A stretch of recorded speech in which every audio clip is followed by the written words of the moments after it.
നിന്ന് വ്യത്യസ്തമായ ഒരു രാഷ്ട്രീയം പറയാൻ പാടില്ല. CPM എന്ന രാഷ്ട്രീയ പാർട്ടിയിൽ അപ്പുറത്തേക്ക് മറ്റൊരു രാഷ്ട്രീയം ഉണ്ടാകാൻ പാടില്ല.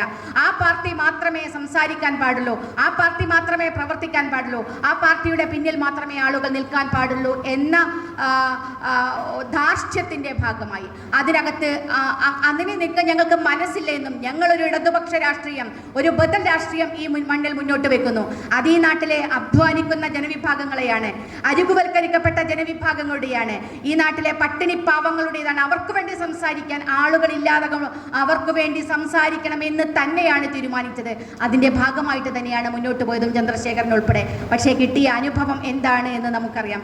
കുലംകുത്തി വിശേഷത്തോടുകൂടി ആ കുലംകുത്തിയെ ഇല്ലാതാക്കാൻ വേണ്ടി നടത്തിയ ശ്രമങ്ങളും ആ കുലംകുത്തിയെ അവശേഷിപ്പിച്ചതോടുകൂടി ആ പ്രസ്ഥാനം തന്നെ നാമാവശേഷമാകും എന്നും പ്രതീക്ഷ. ഒരു വ്യക്തിയെ ഇല്ലാതാക്കാൻ തീരുമാനിച്ചത് ആ വ്യക്തിയോടുള്ള വിദ്വേഷം മാത്രമായിരുന്നില്ല എന്ന് നാം കാണണം. ആ വ്യക്തി മുന്നോട്ട് വെച്ച ഒരു രാഷ്ട്രീയം, ആ വ്യക്തി മുന്നോട്ട് കൊണ്ടുപോയ ഒരു പ്രസ്ഥാനമുണ്ട്. ആ പ്രസ്ഥാനം വളർന്നു വന്നാൽ അത് ആപത്താണ് എന്ന തിരിച്ചറിവിൻ്റെ ഭാഗമായിട്ട് തന്നെയാണ് അന്ന് അത് നടത്തിയത്. പക്ഷേ അവിടെ അവർക്ക് തെറ്റിപ്പോയി. പിന്നീട് ആ പ്രസ്ഥാനം അതിശക്തമായി മുന്നോട്ട് കൊണ്ടുപോകാൻ സാധിച്ചു എന്നാണ്. കാരണം അന്ന് TP ചന്ദ്രശേഖരൻ പറഞ്ഞ അതേ രാഷ്ട്രീയം ഇന്ന് ഏറ്റവും കൃത്യമായി അദ്ദേഹം എന്താണോ പറഞ്ഞത്, ഈ പാർട്ടിക്ക് എന്താണ് സംഭവിക്കുന്നത് എന്ന് അദ്ദേഹം പറഞ്ഞത് വളരെ കൃത്യമായി ഇന്ന് നടന്നുകൊണ്ടിരിക്കുന്നതാണ്. സമീപകാല സംഭവ വികാസങ്ങൾ നമുക്ക് കാണാൻ സാധിക്കുന്നത് അല്ലേ. നോക്കൂ, ഏറ്റവും അവസാനം വിഴിഞ്ഞത്തെ ഒരു പോർട്ട് ഉദ്ഘാടനം ചെയ്തു.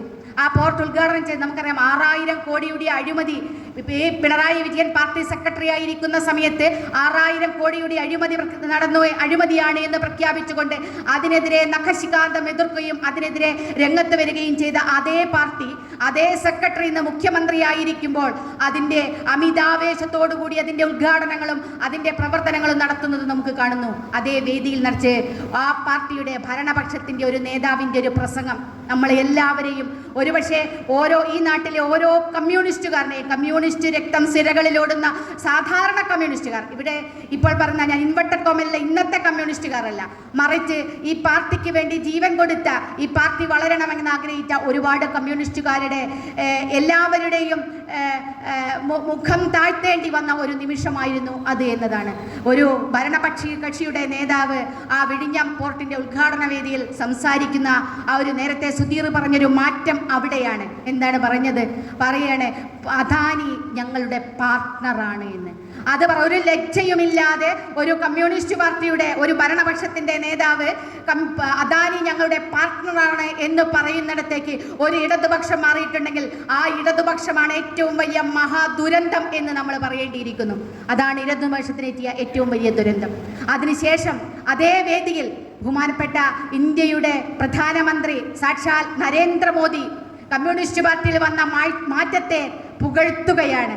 ആലോചിച്ച് നോക്കൂ നിങ്ങൾ, ഒരു ഫാസിസ്റ്റ് രാഷ്ട്രീയത്തിൻ്റെ വക്താവ്, ഒരു വർഗീയ രാഷ്ട്രീയത്തിൻ്റെ വക്താവിന് ഒരു കമ്മ്യൂണിസ്റ്റ് പാർട്ടിയുടെ മാറ്റത്തെപ്പറ്റി ഈ കമ്മ്യൂണിസ്റ്റ് നേതാക്കന്മാർ ഇരിക്കുന്ന വേദിയിൽ വെച്ച് പാടി പുകഴ്ത്താൻ ഒരു അവസരം കൊടുത്ത ഈ കമ്മ്യൂണിസ്റ്റുകാരെ ഓർത്ത് നിർലജ്ജം തല താഴ്ത്തുകയാണ് നമ്മൾ. ഇതാണ് കമ്മ്യൂണിസ്റ്റ് പാർട്ടിയുടെ മാറ്റം. നോക്കൂ നിങ്ങൾ, അതിനുശേഷം ഒരു കമ്മ്യൂണിസ്റ്റ് പാർട്ടിയുടെ ഒരു ബഹുനില കെട്ടിടം ഇപ്പുറത്ത് AKGസിൻ്റെ മഹാനായ AKG ഒക്കെ നമ്മളെയൊക്കെ പഠിപ്പിച്ച ഒരുപാട് പാഠങ്ങളുണ്ട്. AKGയുടെ പുസ്തകം വായിച്ച്, AKയുടെ ജീവചരിത്രം കണ്ട്, AKGയുടെ സമര നേതൃത്വം കണ്ട്, AKG പാവങ്ങളിലേക്ക് ഇറങ്ങി വന്നത് കണ്ട് അതിനെക്കുറിച്ച് പഠിച്ചു വളർന്നവരാണ് നമ്മളൊക്കെ. ആ കമ്മ്യൂണിസ്റ്റ് രാഷ്ട്രീയം ഉൾക്കൊണ്ടവരാണ് നമ്മളൊക്കെ. അതേ AKG സെന്ററിൻ്റെ AKGയുടെ നാമധേയത്തിൽ ഒരു ബഹുനില കെട്ടിടം ഈ തിരുവനന്തപുരത്ത് ഉയരുമ്പോൾ ഈ കമ്മ്യൂണിസ്റ്റ് പാർട്ടിയുടെ ഏറ്റവും വലിയ അപജയം നമ്മൾ അവിടെ കാണാൻ വേണ്ടി സാധിച്ചു. എന്താണ് കമ്മ്യൂണിസ്റ്റ് പാർട്ടിക്ക് പാർലമെന്ററി രാഷ്ട്രീയം എന്ന് പറഞ്ഞാൽ? ഞങ്ങളൊക്കെ പഠിച്ച കമ്മ്യൂണിസ്റ്റ് പാർട്ടിയുടെ പാർലമെന്ററി രാഷ്ട്രീയം പാർട്ടി തരുന്ന ചുമതലയാണ്. ഞങ്ങൾക്കൊക്കെ പാർലമെന്റ് രാഷ്ട്രീയം. അതൊരിക്കലും പാർട്ടിയുടെ രാഷ്ട്രീയത്തിനേക്കാളും പാർട്ടിയുടെ ചുമതലയെക്കാളും വലുതല്ല, അതിന് താഴെയാണ്. പാർട്ടിയാണ് താഴെ എന്നാണ് കമ്മ്യൂണിസ്റ്റ് പാർട്ടി പഠിപ്പിക്കുന്നത്. പക്ഷേ അവിടെ നമുക്ക് കാണാൻ സാധിച്ചത് എന്താണ്? ഒരു പാർട്ടിയുടെ ഓഫീസ് ഉദ്ഘാടനം ചെയ്യുമ്പോൾ ആ പാർട്ടിയുടെ പരമോന്നതനായ സെക്രട്ടറി, അഖിലേന്ത്യാ ജനറൽ സെക്രട്ടറിക്ക് ഒരു കാഴ്ചക്കാരനെ പോലെ തല താഴ്ത്തി ബാക്കിൽ നിൽക്കുകയും ഒരു പാർലമെന്ററി അധികാരത്തിന്റെ വക്താവ് പിണറായി വിജയനെ കൊണ്ട് ആ പാർട്ടിയുടെ ഓഫീസ് ഉദ്ഘാടനം ചെയ്യിക്കാൻ വേണ്ടിയിട്ട് ഒരു പാർട്ടി തീരുമാനിക്കുകയും ചെയ്യുന്നതിന്റെ അപജയം, ഇതിലും വലിയ അപജയം എന്താണ് ഒരു കമ്മ്യൂണിസ്റ്റ് പാർട്ടിക്ക് വന്നു ചേരാനുള്ളത്? നിങ്ങൾ ഏത് രാഷ്ട്രീയത്തെ പറ്റിയാണ് ഇപ്പോഴും ഈ നാട്ടിലെ ജനങ്ങളോട് സംസാരിച്ചു കൊണ്ടിരിക്കുന്നത്? ഒരു പ്രൈവറ്റ് ലിമിറ്റഡ് കമ്പനിയായിട്ട് ആ പാർട്ടി മാറിക്കൊണ്ടിരിക്കുന്നതിൻ്റെ ചരിത്രം. അതാണ് ഒരു സഹകരണ സ്ഥാപനങ്ങളോ ഏതെങ്കിലും കോർപ്പറേറ്റ് സ്ഥാപനങ്ങളോ തങ്ങളുടെ കീഴിലുണ്ടെങ്കിൽ അതിൻ്റെ ഉള്ള കുറേ ജീവനക്കാരും അതിനോടകമുള്ള കുറേ ആളുകളും അണിനിരത്തിക്കൊണ്ട് അതാണ് പാർട്ടിയായിട്ട് മാറിക്കൊണ്ടിരിക്കുന്നത്. അല്ലാത്ത കമ്മ്യൂണിസ്റ്റ് ബോധമുള്ള പാർട്ടിക്കാർ ഇന്ന് അതിനകത്ത് ഇല്ലാതായി മാറിക്കൊണ്ടിരിക്കുന്നതിൻ്റെ കാഴ്ചയാണ് നമ്മൾ കാണുന്നത്. അവിടെയാണ് ഈ പാർട്ടിയുടെ അപജയം. ഒക്കെ നിങ്ങൾ എത്രമാത്രം ചോര തിന്തിയിട്ട് എത്രമാത്രം സമരങ്ങളിലൂടെയാണ് ഈ പാർട്ടി വളർന്നു വന്നത് അല്ലേ? സമരങ്ങളുടെ ഒരു ഘോഷയാത്ര. ഞങ്ങളൊക്കെ വിദ്യാർത്ഥി രാഷ്ട്രീയത്തിലൊക്കെ പ്രവർത്തിക്കുമ്പോൾ ഞങ്ങൾക്കൊന്നും കോളേജിലും ക്ലാസ്സിലും ഇരിക്കാൻ സമയമില്ലായിരുന്നു. വിദ്യാഭ്യാസത്തെ സ്വകാര്യവൽക്കരിക്കുന്നതിനെതിരെ, വിദ്യാഭ്യാസത്തെ വരേണ്യവൽക്കരിക്കുന്നതിനെതിരെ, വിദ്യാഭ്യാസത്തെ കച്ചവടമാക്കുന്നതിനെതിരെയുള്ള നിരന്തരമായ പോരാട്ടമായിരുന്നു, സമരമുഖങ്ങളായിരുന്നു ഓരോ തെരുവുകളിലും ഉണ്ടായിരുന്നത്.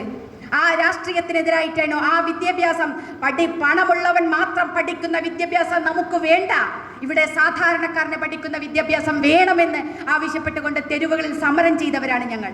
അതേ പാർട്ടി അതേ ഭരണമിരിക്കുമ്പോൾ ആ സമരത്തിന് നേതൃത്വം നൽകുന്ന യുവ നേതാക്കന്മാർ ഒക്കെ ഇരിക്കുന്ന ഒരു നിയമസഭയിൽ മറ്റൊരു നിയമം കഴിഞ്ഞ സഭാ സമ്മേളനത്തിൽ പാസാക്കിയതിൻ്റെ ചരിത്രം. സ്വകാര്യ സർവകലാശാല നിയമം പാസാക്കി. നിങ്ങൾ നോക്കൂ, ആരാണ് പാസാക്കിയത്? പണമുള്ളവൻ മാത്രം പഠിച്ചാൽ മതി എന്ന് പറയുന്ന ആ വരേണ്യ താല്പര്യത്തെ ഞങ്ങൾ എതിർക്കുകയാണ് എന്ന് പറഞ്ഞ ഒരു രാഷ്ട്രീയം. ആ രാഷ്ട്രീയ പാർട്ടി അധികാരത്തിൽ വരുമ്പോൾ അതേ നയങ്ങൾ തീവ്ര വലതുപക്ഷം എന്താണോ നടപ്പാക്കാൻ ഉദ്ദേശിച്ചത് അതേ നയം അതേ പേരിൽ നടപ്പാക്കുമ്പോൾ ഈ കപട ഇടതുപക്ഷം കൈയടിച്ചുകൊണ്ടിരിക്കുകയും അതിനെ അനുകൂലിക്കുകയും ചെയ്യുന്ന കാഴ്ച നമുക്ക് കാണാൻ സാധിച്ചു. ആര്? ഈ മന്ത്രിമാർ ഇരിക്കുമോ? ഇടതുപക്ഷ മന്ത്രിമാരൊക്കെ ഞങ്ങളൊക്കെ ഒന്നിച്ച് സമരം ചെയ്ത ഒരുപാട് ആളുകൾ ആ ഭാഗത്ത് മുൻനിരയിൽ ഇരിക്കുകയാണ്. അവരാണ് കൈയടച്ച് പാസ്സാക്കുകയാണ്.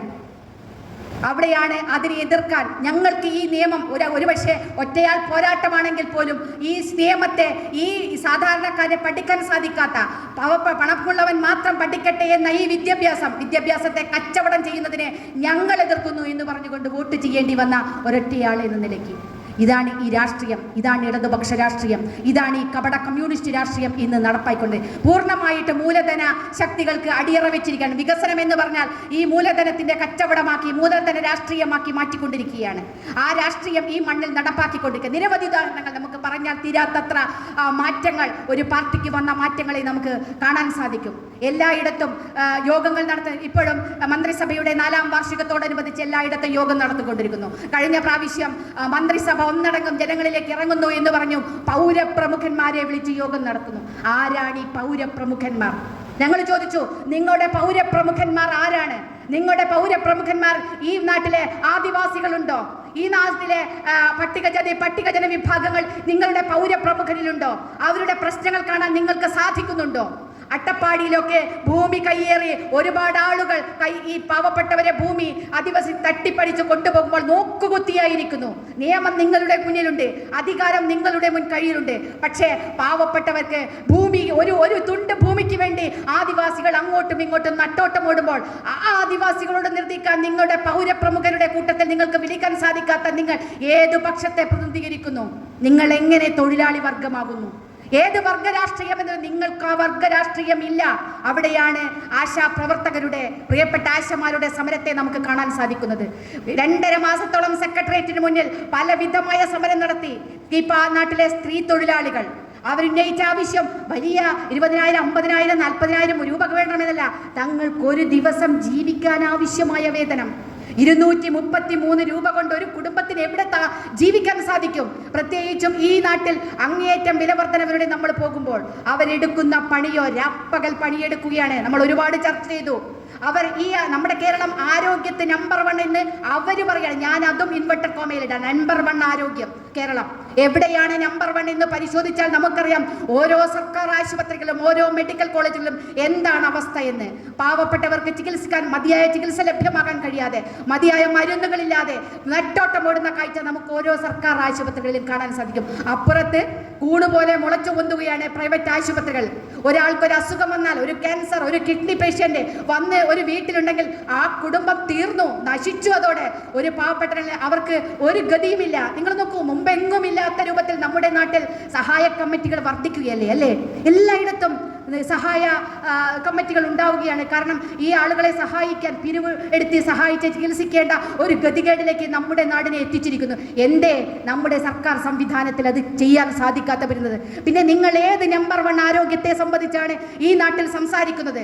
ആരുടെ ആരോഗ്യത്തെക്കുറിച്ചാണ് നിങ്ങൾ സംസാരിക്കുന്നത് എന്ന ചോദ്യത്തിന്റെ മറുപടി അവിടെയാണ്. ആശാപ്രവർത്തകർ ഈ നമ്പർ 1 ആക്കുന്നതിന് രാവന്തിയോളം പണിയെടുക്കുന്നവരാണ് അവർ കൊടുക്കുന്ന കണക്ക്, അവർ കൊടുക്കുന്ന ഡാറ്റ, അവർ കൊടുക്കുന്ന അനാലിസിസ്, അത് വെച്ചിട്ടാണ് സർക്കാർ സംവിധാനങ്ങൾ ഈ മുഴുവൻ കാര്യങ്ങളും ഇത് പറയുന്നത്. ഒരു JPHN ഒരു പഞ്ചായത്തിൽ ഒരു JPHN ഉണ്ടല്ലോ, ആ JPHനെ സഹായിക്കേണ്ട ചുമതലയാണ് ഈ ആശാപ്രവർത്തകർക്ക്. ആശാപ്രവർത്തകർ ഓരോ വീടുകളിലും കയറി ആ വീടുകളിലുള്ള രോഗികൾ എത്ര, ഗർഭിണികൾ എത്ര, കുട്ടികൾ എത്ര, പ്രായമായവർ എത്ര, ഈ കണക്കെടുത്ത് ഏത് രോഗമാണുള്ളത് എന്ന് കൃത്യമായ കണക്ക് ഹോസ്പിറ്റലിലേക്ക് എത്തിച്ച് ആ ഹോസ്പിറ്റലിന്റെ ഡാറ്റ വെച്ചിട്ടാണ് സംസ്ഥാന സർക്കാർ കണക്കുണ്ടാക്കുന്നത്. കോവിഡ് കാലത്ത് നമ്മൾ കണ്ടതാണ്. കോവിഡ് കാലത്ത് ആരും പുറത്തിറങ്ങുന്നില്ല. പക്ഷേ ആശാപ്രവർത്തകർക്ക് വീട്ടിലിരിക്കാൻ സാധിക്കില്ലായിരുന്നു. അവരും പുറത്തിറങ്ങി കണക്ക് ശേഖരിക്കണം, എവിടെയാണ് രോഗികളുള്ളതെന്ന് ഹോസ്പിറ്റലിൽ എത്തിക്കണം.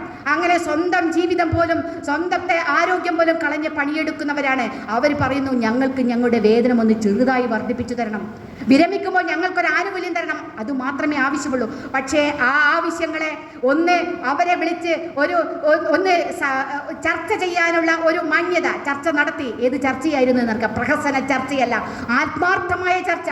സർക്കാരിന്റെ സാമ്പത്തിക പ്രതിസന്ധി എന്നതാണ്, ഞങ്ങൾ ഇതാ ചെറിയൊരു പണം ഇപ്പോൾ കൂട്ടിത്തരുന്നു, ബാക്കി ഞങ്ങൾ അടുത്ത ഘട്ടം കൂട്ടിത്തരും. അതൊരു സാമാന്യതയാണ് അല്ലേ? ആ സാമാന്യമായ ഒരു വാക്ക് പറയാൻ വേണ്ടി പോലും ഈ സർക്കാരിന് സാധിക്കാത്ത ആ സ്ത്രീകൾ ആ തെരുവിൽ കിടന്ന് സമരം ഇന്നവർ ഒരു യാത്ര നടത്തുകയാണ്. ഈ നാട്ടിലെ ജനങ്ങളോട് ആ യാത്ര കൊണ്ട് സർക്കാരിന്റെ കണ്ണ് തുറക്കുമെന്ന് നമുക്കൊരു പ്രതീക്ഷയുമില്ല, കുറക്കില്ല എന്നറിയാം. കണ്ണില്ലാത്ത ഹൃദയമില്ലാത്ത സർക്കാർ ഭരിക്കുമ്പോൾ. പക്ഷേ ഈ നാട്ടിലെ ജനങ്ങളോട് അവർ തങ്ങളുടെ ജീവിതം പറയാൻ തുടങ്ങുകയാണ്. തിരുവനന്തപുരത്തെ സെക്രട്ടേറിയറ്റിൽ മറ്റൊരു സമരം അതേ സമയത്ത് നടന്നിരുന്നു. നിങ്ങൾ ആരെങ്കിലും ശ്രദ്ധിച്ചിട്ടുണ്ടോ എന്നറിയില്ല.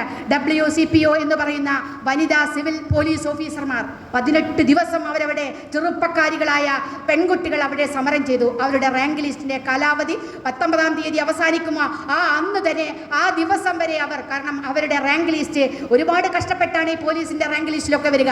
പരീക്ഷ എഴുതി, ടെസ്റ്റ് എഴുതി, ഇന്റർവ്യൂവിന് വിളിച്ച് റാങ്ക് ലിസ്റ്റ് വരെ എന്ന് പറഞ്ഞാൽ ചെറിയ കഷ്ടപ്പാടല്ല.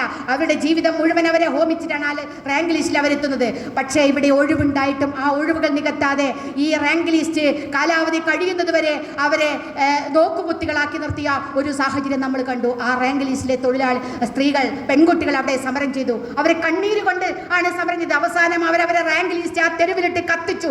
പിണറായി വിജയന്റെ മുഖത്തേക്ക് വലിച്ചെറിഞ്ഞുകൊണ്ട് ഇറങ്ങിപ്പോയ കാഴ്ച നമ്മളെയൊക്കെ പ്രയാസപ്പെടുത്തിയതാണ്. ഇങ്ങനെ എത്രമാത്രം സമരങ്ങൾ ഈ നാട്ടിൽ നടന്നുകൊണ്ടിരിക്കുകയാണ്. പക്ഷേ ഒരു മാറ്റവും ഉണ്ടാകുന്നില്ല ഈ ഭരണം. കാരണം ഇടതുപക്ഷം എന്നൊരു പക്ഷമാണ് ഭരിക്കുന്നതെങ്കിൽ ഈ സാധാരണക്കാരുടെ വേദനകളെ, നിലവിളികളെ, അവരുടെ സങ്കടങ്ങളെ കാണേണ്ടതാണ്.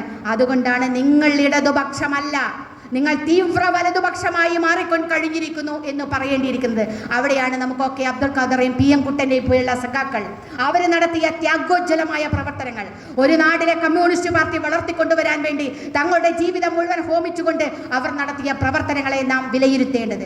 ഒരു അനുസ്മരണവും ഏതെങ്കിലും അവരുടെ പഴയ ഭൂതകാലങ്ങളെ, ത്യാഗങ്ങളെ അനുസ്മരിക്കൽ മാത്രമല്ല, മറിച്ച് വരാനിരിക്കുന്ന കാലത്തെ ഒരു രാഷ്ട്രീയ പോരാട്ടമായിട്ട് നമ്മുടെയൊക്കെ ഉള്ളിൽ നിലവിലുള്ള കാലത്തെ രാഷ്ട്രീയത്തോട് സംവദിക്കാനും ആ രാഷ്ട്രീയ പ്രശ്നങ്ങളോട് ഇടപഴകാനും ആ രാഷ്ട്രീയ പ്രശ്നങ്ങൾക്ക് എതിരായിട്ട് അല്ലെങ്കിൽ അതിനെ പുതിയ കാലഘട്ടത്തിൻ്റെ ഇതിനെ അനുസരിച്ചുകൊണ്ട് അത്തരത്തിലുള്ള പോരാട്ടങ്ങളെ മുന്നോട്ട് കൊണ്ടുപോകാനും നമ്മളെ ഓരോരുത്തരെയും സജ്ജരാക്കുകയും കൂടി ആയിരിക്കണം ഇതുപോലെ അനുസ്മരണങ്ങൾ. നമ്മുടെ ഓരോരുത്തരുടെയും ഉള്ളിൽ ആ ഒരു തീപ്പൊരി നമുക്ക് ഉണ്ടാക്കിയെടുക്കാൻ സാധിക്കണം. അനീതിക്കെതിരെ, കെട്ടകാലത്തെ ഇത്തരത്തിലുള്ള അനീതിക്കെതിരെ, ഇതുപോലെ നെറികേടുകൾക്കെതിരെ നമ്മൾ എല്ലാവർക്കും ഇവിടെ സംസാരിക്കാൻ അവകാശമുണ്ട് എന്ന് പറയുമ്പോൾ, ഏതെങ്കിലും ഒരാൾ ഒരു രാഷ്ട്രീയം പറയുമ്പോൾ അതിനെ എല്ലാ അർത്ഥത്തിലും ചെറുത്തു തോൽപ്പിക്കുക, അതിനെ വടിവാള് കൊണ്ട് ഇല്ലാതാക്കാൻ ശ്രമിക്കുക, സാമൂഹ്യ മാധ്യമങ്ങളിലൂടെ അത്തരത്തിലുള്ള വ്യക്തികളെ അടിച്ചാക്ഷേപിക്കാൻ ശ്രമിക്കുന്ന ജനാധിപത്യ വിരുദ്ധമായ നെറുകേടുകൾക്കെതിരെ നമ്മൾ ഒന്നിച്ചു മതിയാവുള്ളൂ. ആ നെറുകേടുകൾക്കെതിരെയുള്ള പോരാട്ടമാണ് തീർച്ചയായിട്ടും ഈ അനുസ്മരണങ്ങൾ നമ്മളെ ഓർമ്മിപ്പിക്കുന്നത്. അത്തരം അനുസ്മരണങ്ങൾക്ക് മുന്നോട്ട് പോകാൻ നിങ്ങൾക്ക് സാധിക്കട്ടെ എന്ന് മാത്രം ഈ അവസരത്തിൽ സൂചിപ്പിച്ചുകൊണ്ട് ഈ സഖാക്കളുടെ ധീരമായ സ്മരണകൾക്ക് മുമ്പിൽ ആദരാഞ്ജലികൾ അർപ്പിച്ചുകൊണ്ട് മുഴുവൻ സഖാക്കളെയും അഭിവാദ്യം ചെയ്തുകൊണ്ട് അവസാനിപ്പിക്കുന്നു.